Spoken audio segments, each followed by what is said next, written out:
78 साल पूरे हुए हैं और देश मना रहा है 79वां स्वतंत्रता दिवस।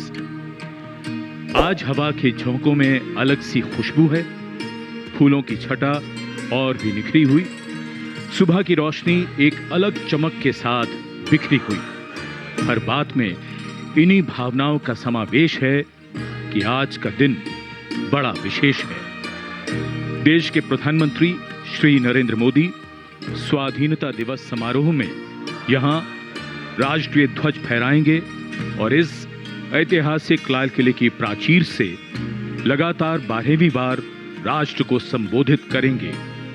इस बार नया भारत के थीम के साथ हम मना रहे हैं अपना स्वाधीनता दिवस।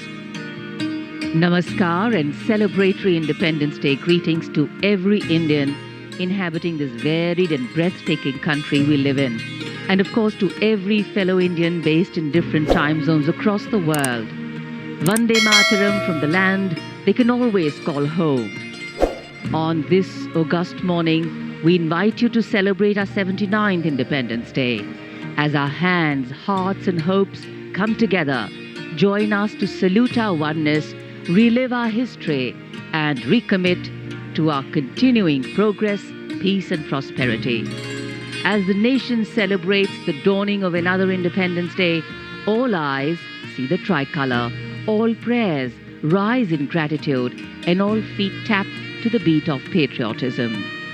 In fact, long after the spoken word has melted into time and space and exited our cognitive memory, it is the power of our visual experience that resonates in our recollections.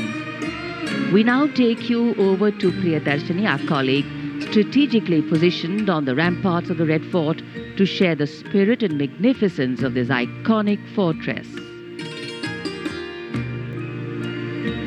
सभी देशवासियों को 79वें आजादी के इस महापर्व की ढेरों शुभकामनाएं।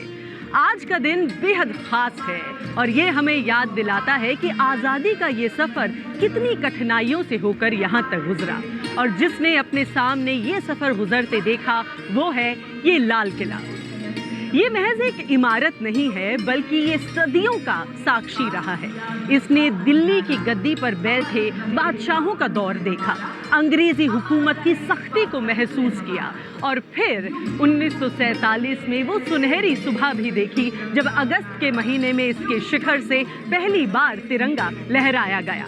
और तब से लेके आज तक भारत के प्रधानमंत्री यहीं से देश को संबोधित करते हैं और इस वर्ष भी अब से कुछ ही देर में माननीय प्रधानमंत्री श्री नरेंद्र मोदी लाल किले की प्राचीर से लगातार 12वीं बार झंडा फहराएंगे और ये लाल किला फिर से साक्षी बनेगा एक ऐतिहासिक पल का। इसकी ये जो शांत दीवारें हैं ये अपने आप में आज़ादी के बहुत से किस्से कहती हैं, किस्से संघर्ष के, किस्से बलिदान के और किस्से उस जोश के जिसने हमें आज़ादी दिलाई। लेकिन जरा सोचिए अगर ये लाल किला बोल पाता तो क्या किस्से सुनाता। तो अब यही लाल किला बनेगा कहानीकार और सुनाएगा अपनी जुबानी आज़ादी की दास्तान।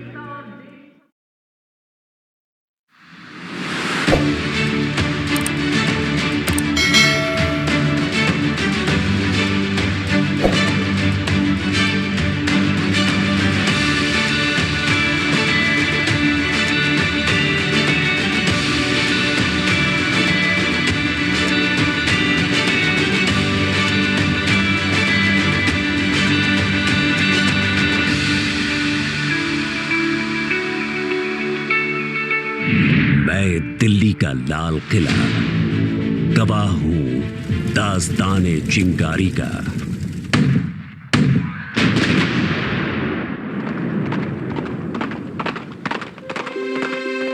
बैरकपुर छावनी साक्षी बनी मंगल पांडे की बंदूक से निकली चिंगारी की, जो धीरे धीरे देश में फैल गई।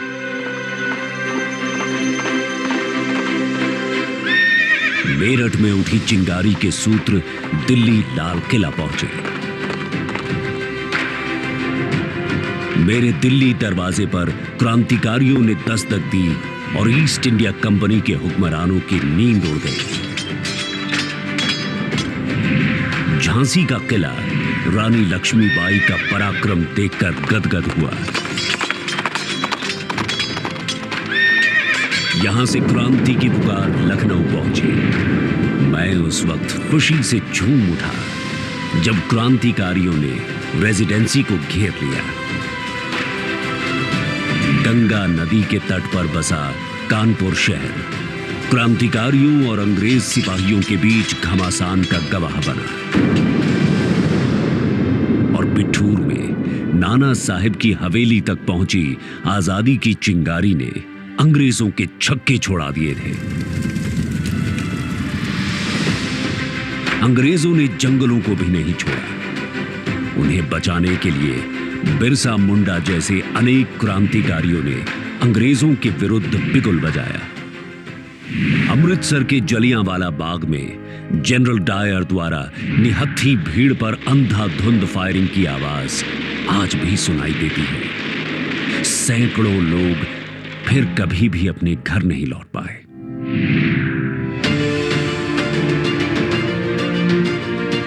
मोतिहारी चंपारण का भाग्यशाली इलाका, जहां से गांधी जी ने अपना पहला सत्याग्रह शुरू किया था। साबरमती आश्रम मोहनदास करमचंद गांधी को देखकर बेहद खुश हुआ, क्योंकि यहीं पर गुलामी से मुक्ति दिलाने की रणनीतियां बनी।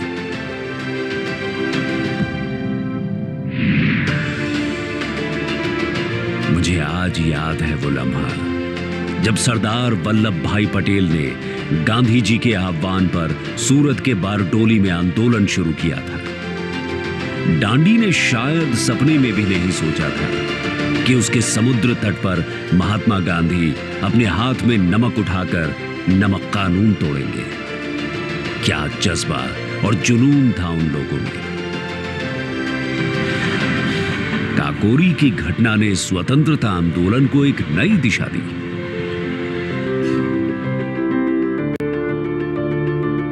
हिंदुस्तानियों के जज्बातों से परेशान अंग्रेजों ने अंडमान निकोबार में सेल्यूलर जेल का सहारा लिया।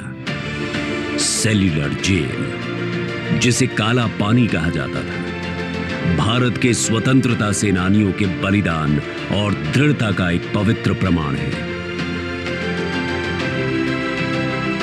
मणिपुर में आजाद हिंद फौज ने झंडा फहराया। मणिपुर का आईएनए संग्रहालय इसका गवाह है। इलाहाबाद का एल्फ्रेड पार्क, जहां चंद्रशेखर आजाद शहीद हुए। फिरोजपुर में हुसैनी वाला,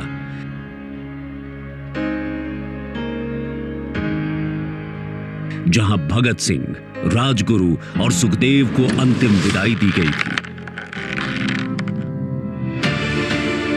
बंबई का वो मैदान जहां से आजादी की लड़ाई का आखिरी बिगुल बजा, आज का वो अगस्त क्रांति मैदान है।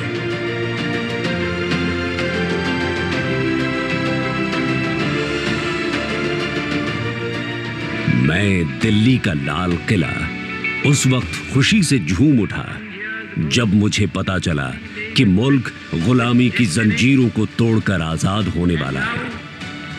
बैरकपुर छावनी से उठी चिंगारी ने अंततः भारत को आजादी की चौखट पर लाकर खड़ा कर दिया। सन 1947 को मेरी इसी प्राचीर पर तिरंगा फहराया गया।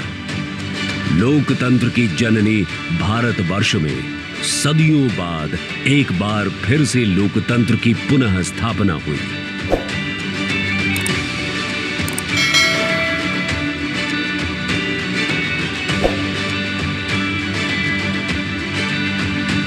आज दुनिया के सबसे बड़े लोकतंत्र का सूर्य प्रकाशमान है।